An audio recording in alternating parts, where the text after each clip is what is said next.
Salam kebajikan, Wei Tak Tung Tian.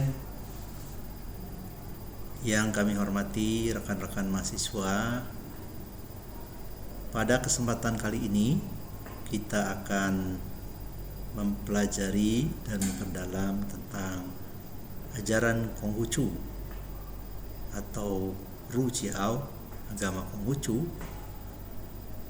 terutama yang terkait dengan prinsip Yin Yang sebagai hukum abadi dari Tian.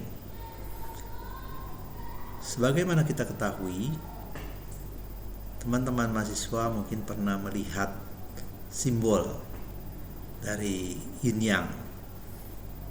Saya kira ini tidak terlalu asing ya, sering kita menjumpainya, di mana ada satu bulatan atau lingkaran yang terbagi menjadi dua bagian.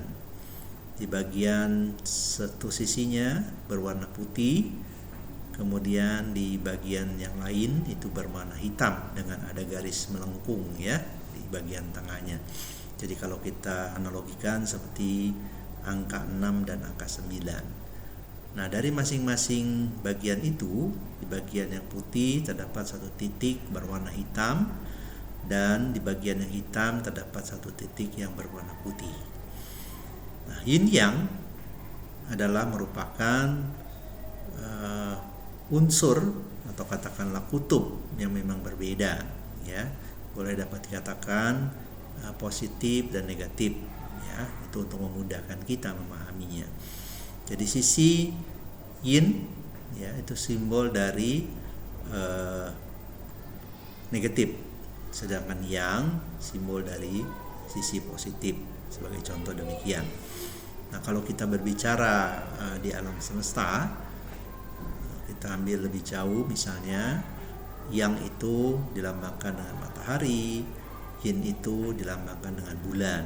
Nah, di dalam kehidupan manusia, pria dilambangkan sebagai Yang, kemudian wanita atau perempuan adalah sebagai lambang Yin.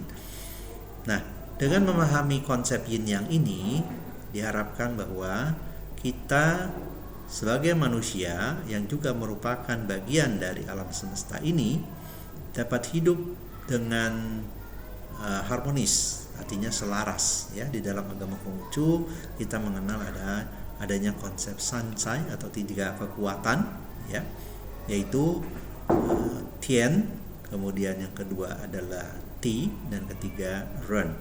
Tian itu dilambangkan sebagai langit, kemudian Ti bumi ya, dan Ren adalah manusia.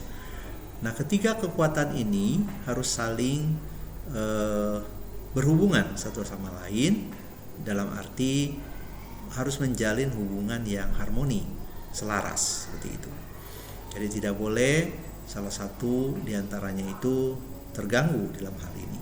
Nah, contoh yang paling nyata adalah misalnya bagaimana manusia dapat menjaga kelestarian alam ya, contohnya hutan misalnya seperti itu, dengan cara apa? Menjaganya atau tidak merusaknya atau mengeksploitasinya secara berlebihan. Nah, ini adalah contoh-contoh faktual ya di dalam kehidupan kita. Maka apabila kita dapat merawat